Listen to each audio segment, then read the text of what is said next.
Each year, as summer wanes and the crisp air of September sweeps through the western Adirondacks, a unique migration begins. Whitewater kayakers from across the country converge on Snow Ridge, a ski resort turned epicenter for one of North America's most thrilling spectacles, BeaverFest. Held every Labor Day weekend, this gathering celebrates the momentary joy of dam-released rivers, offering some of the finest whitewater rapids in the country. Here, amid the rolling hills and cascading waters, kayakers of all skill levels come to test their mettle, drawn by a shared passion for the wild and unpredictable forces of nature. But what is it about this place and this moment that makes BeaverFest more than just a weekend of paddling? What makes it a pilgrimage?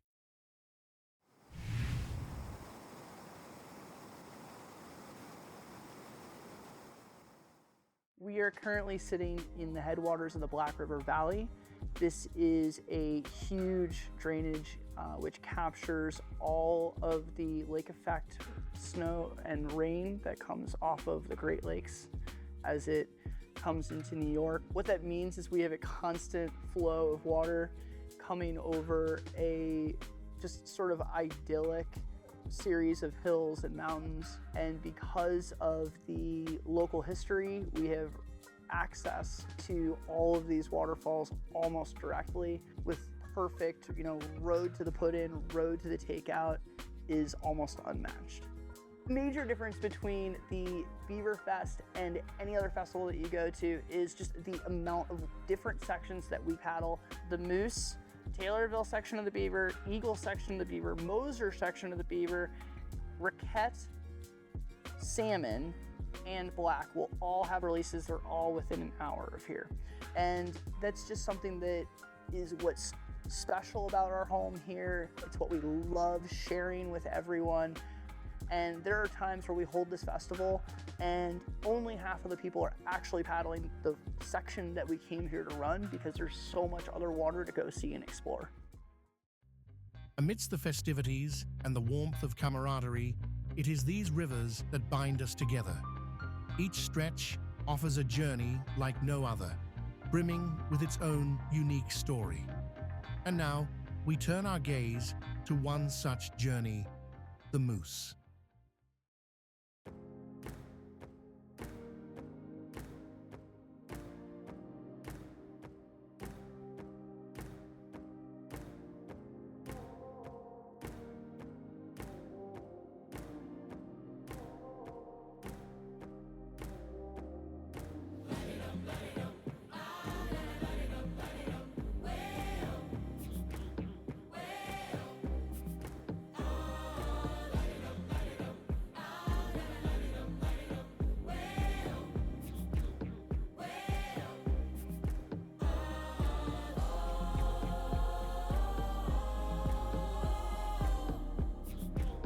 So BeaverFest and Moosefest came around in the same vein that all of the original kayaking festivals came around.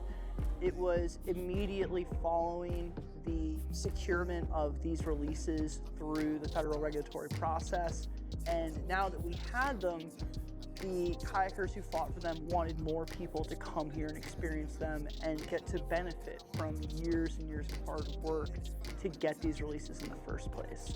So they established Moosefest, they established BeaverFest to share the bounty of their successes with everyone else.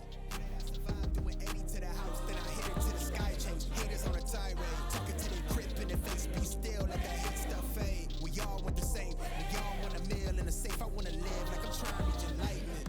Trail spill from my lips, feel big from the bib. Take a sip till I pass out. Try and get grit, but it don't make sense, cause you can lose life on this fast route. So the Moose is a mass start race, which is safety oriented because everybody's kind of together. But the way the Moose race works is we do a Le Mans start.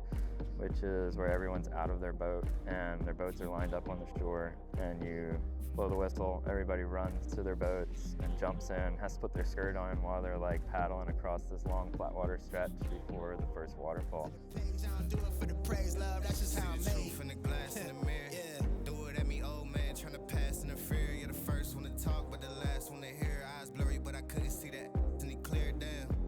Start to feel like I'm on one. Settle in, I'll be here for the long run. I'm a slave for the cash, got snakes in the grass, no brakes on the ad, but it's all fun. We done seen it all, heard enough, give me space before I murder y'all. 10 bad here, I'ma curve them all. 12 missed calls and I still made a curtain call.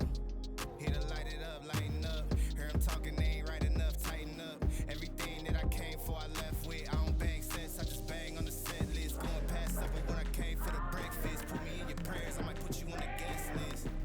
Young, tell me reckless, gold in my soul, got the same on my necklace.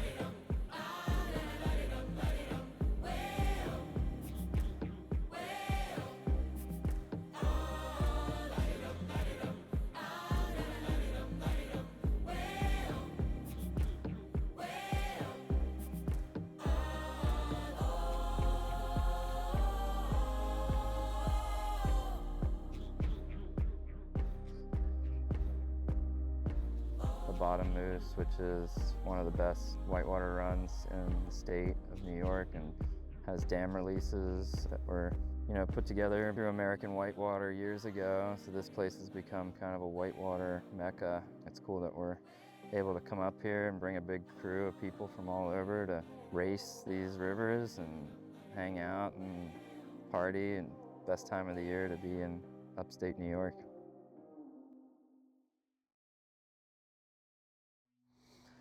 Yeah, so King of New York was the brainchild pretty much of Kenny Unser. He started organizing these races back in 2011.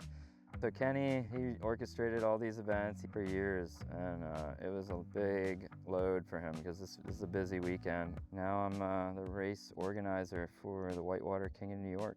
The weekend is pretty busy. We all get up here Thursday night, and then Friday we paddle the Moose. And as of this year, we're trying to do a race on the Bottom Moose. And then on Saturday, we load up early in the morning and drive an hour and a half north up to Colton, New York to do the Raquette race.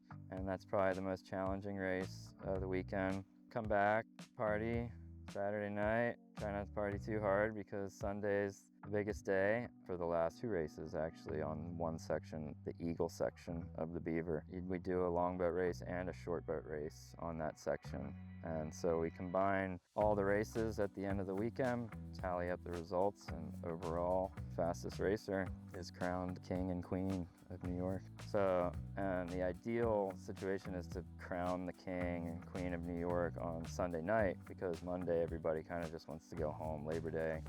It would be cool to do another race on the Mosier section. So we've got dreams, but we got to kind of stay within our limits and our budget out here, because this is just him and I. We're just two normal dudes putting this thing together, and we got the help of some locals, putting on this festival for us. Yeah, it's just a great weekend, and it wouldn't just suck for us, but it would suck for everybody to see this event die. And the races, I feel like, are a part of BeaverFest, and BeaverFest are a part of the King of New York races. This is as grassroots as it gets. Within an hour of the Canadian border lies the Raquette River. The Stone Valley section is steep, dropping 200 feet in the first mile. Here, waters carve their path against the grain of the bedrock, carving potholes with the water's untamed energy.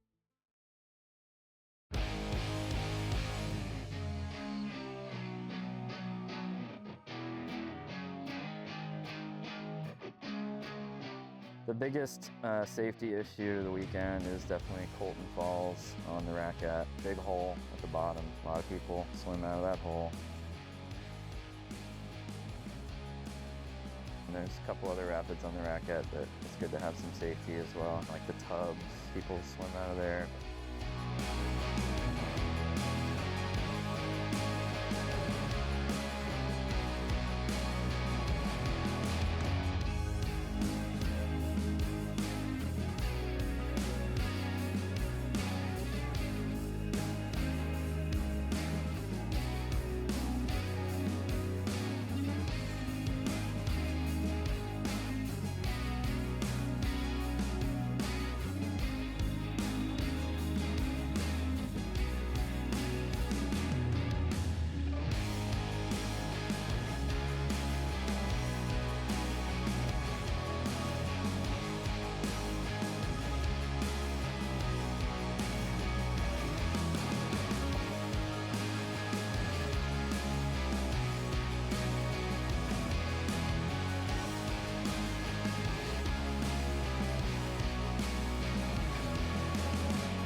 particle accelerator, the last rapid on the Raquette, is one to scrape some knuckles.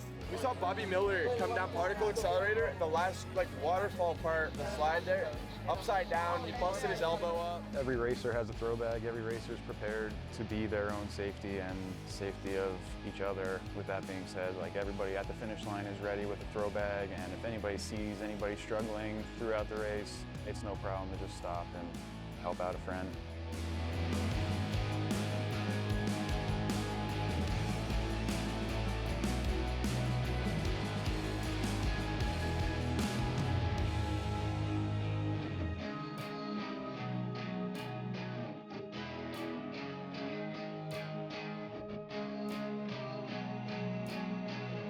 And then there's a cauldron in the middle of the slide. That's super gnarly. So we have 3 people set up on this rock right below the cauldron, a bunch of throw bags, and even live bait situation, have somebody clipped so they can jump in and grab somebody out of the cauldron if need be. So that's the scariest part of the weekend, the one that we're on high alert for, especially because the race line is right next to the cauldron. And there was some swims at Colton Falls. There was a swim at Colton Falls. Yeah, I think there were 2. Yeah, my buddy Jaden, it was his race lap. Oh, no. He swam at the pot, the cathedral is called, I call it the horseshoe, on the race line, on the river right. Yeah, the big cauldron of death at the bottom. Cauldron of death, yeah.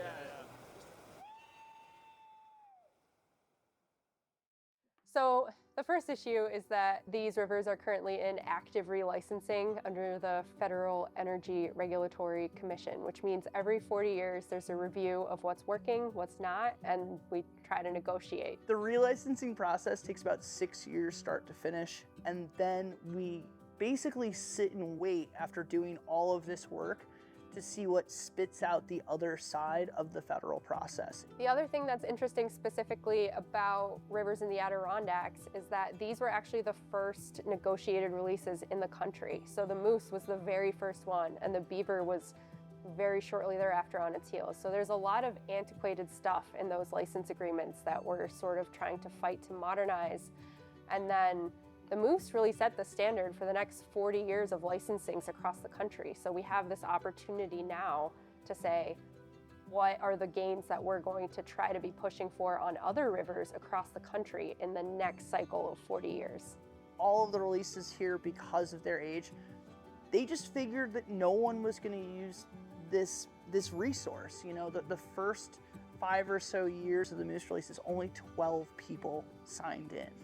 And so it is huge for us that we have everyone signing in on these. We burst these numbers. We show that people are coming here from Washington and Oregon and Tennessee and Georgia, that there's a huge amount of interest here. And that allows us to make changes into the next 40 years and thinking forward like that. But these opportunities to bring more people in and to show the value of the resource, this gives us that leverage to even have that conversation.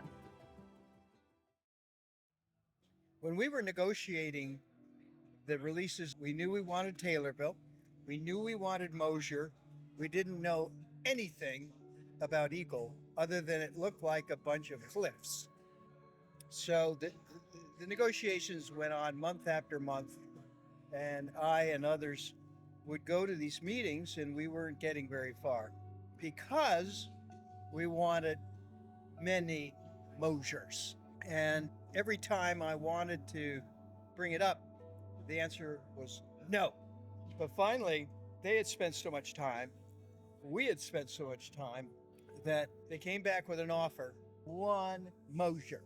So finally we said, okay. And we went back in and we accepted. We had to take what we could get. And we had many others on the fire at the time.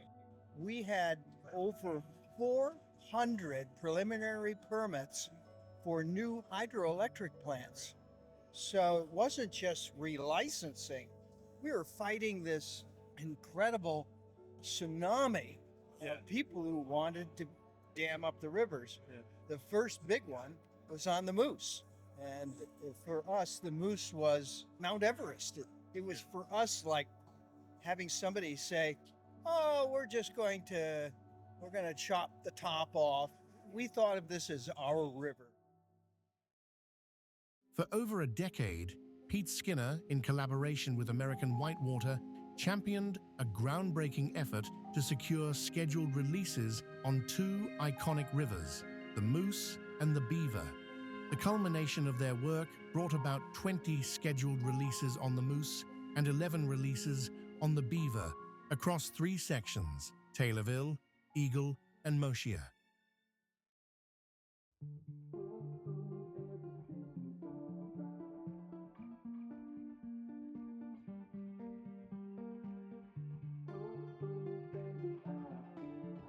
In the recent years, we've seen a lot of families come up here, a lot more campers than in the past, and people are up here to have a good time, enjoy some whitewater, and it's a great spectator area. A lot of good spectating to be done during these races.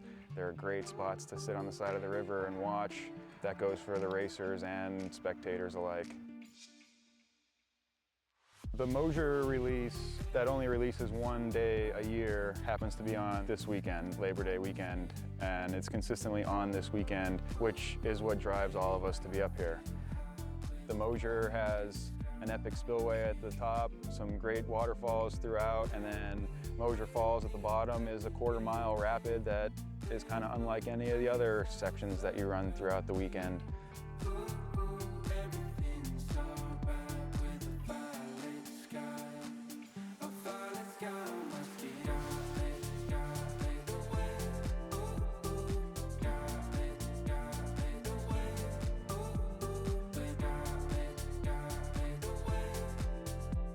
So, and the ideal situation is to crown the king and queen of New York on Sunday night, because Monday everybody kind of just wants to go home, Labor Day. It would be cool to do another race on the Mosier section, because Sunday we have a race on the Eagle, which is right next to it. So you could theoretically do a race on the Mosier section and then go over and do a race on the Eagle on Sunday. All we need is a little more water on the Mosier. Have it run a little bit later, let the Eagle run a little later. We could do a night race on the Eagle. We've always talked about that. So we've got dreams, but we got to kind of stay within our limits.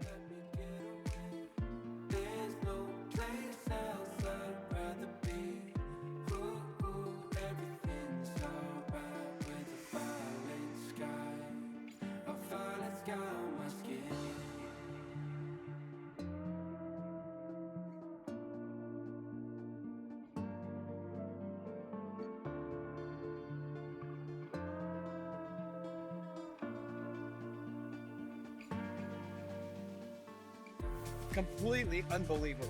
Eagle was a new mountain to climb. And now, look at it. Look at the people that are coming down to do it. Nothing could make me more gratified. It was worth all that time, all that energy.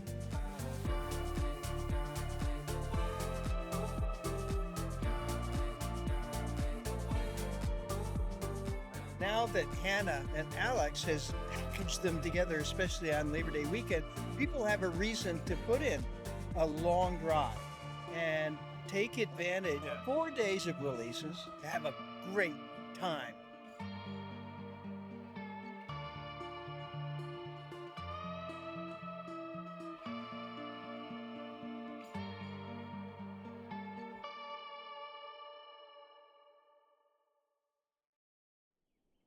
We're standing right now in a dewatered bypass of the Moose River.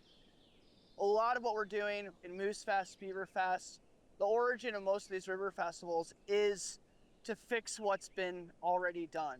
When we go into FERC licensings, we don't get to argue about what the river would have looked like before the dams. We actually have to only color within the lines of what the existing infrastructure is and the existing damage the infrastructure's already done. So this doesn't look like a riverbed. This looks like a pile of rocks, and it has the ecosystem to match. But we have to advocate anyway that there should be trout in here. There should be many, many diverse species of cold water fish in here. It shouldn't be dead. And when we come in for BeaverFest, one of the things that we do is we advocate as a side effect for the environment, because when the environment wins, we do too. So every time that we amass the paddling community, we fill parking lots, we fill rivers, we're not only benefiting ourselves, but we benefit the community and the environment. These festivals really come down to us advocating while having a good time. And the impacts are much broader than just vacation time and booth strokes and smiles. They actually have these ripple effects that go outward. You know, every time that someone comes in here and signs on the river, that's a data point that we get to use to advocate for the entire system. Be that the Beaver, be that the Moose, be it any river across the country.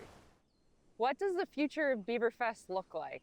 That's a tough question because the past couple years we've been so focused on building what you saw here this year, being able to have bands, restaurants, fires, electricity, just keep people entertained. And now that we've done that, it's sort of hard to think about what's next. But what I'm really excited about and what I hope we get in this relicense process is that we have enough releases and leverage on all of these different sections where we can make the entire Black River watershed run free for Labor Day weekend, just so everyone can see what the Western Adirondacks would be for a whitewater heaven if not for these dams being so restrictive. And so, as the river winds its eternal course, we are reminded of the tireless efforts of pioneers like Pete Skinner and the unwavering advocacy of American Whitewater, who secured these cherished releases for generations past. Today, visionaries like Hannah and Alex carry the torch, safeguarding the future of these waterways. Jared and Drew, through their spirited organization of the Whitewater King of New York Race Series, keep the excitement of BeaverFest alive, drawing people together and shining a spotlight on this vibrant celebration. To ensure this legacy endures, the Whitewater community must unite, signing into river releases, reaching out to local representatives and FERC, and extending this message to anglers, hikers, and all who cherish nature's gifts. By supporting local clubs and national champions like American Whitewater, we can preserve these treasures for all, weaving a shared tapestry of recreation and conservation. Perhaps one day, our efforts may see the Black River watershed run freely for this remarkable event. But for now, let us cherish what we have and join the party of friends and family that is BeaverFest. The best part of BeaverFest is definitely Saturday night watching everyone drive in, because that's when it peaks and you just see literally everybody.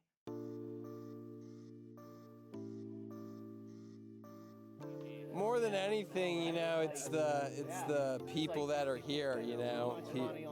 It's the best people and the best whitewater and the best part of the country at the best time of the year. Winner of all the shit today, Dominic Morel, and our first place queen of New York, Beatrice Provincial.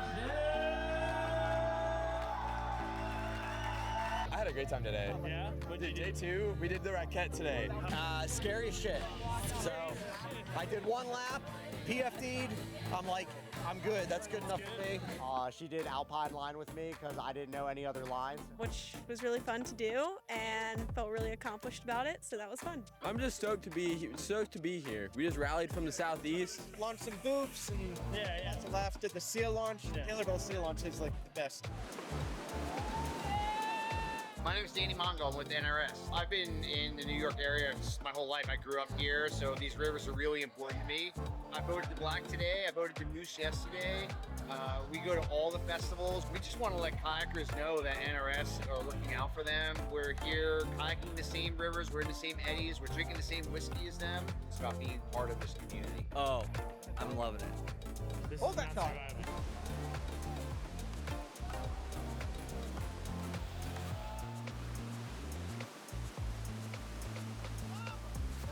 How do you feel about being the Queen of New York? Well, really good. I wasn't supposed to raise a racket first, and I'm really happy I did it. First time at BeaverFest. How'd you like moose? Oh, it was excellent. A little bit low. I didn't see any meese.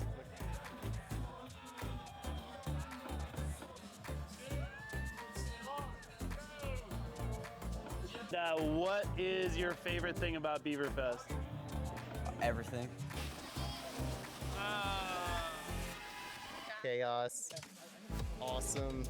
Rowdiness. BeaverFest starts off as going to test yourself against legendary whitewater. It becomes going to see all your best friends that you only get to see so often in life, because that's the way that this transient population of crazy, wonderful people works.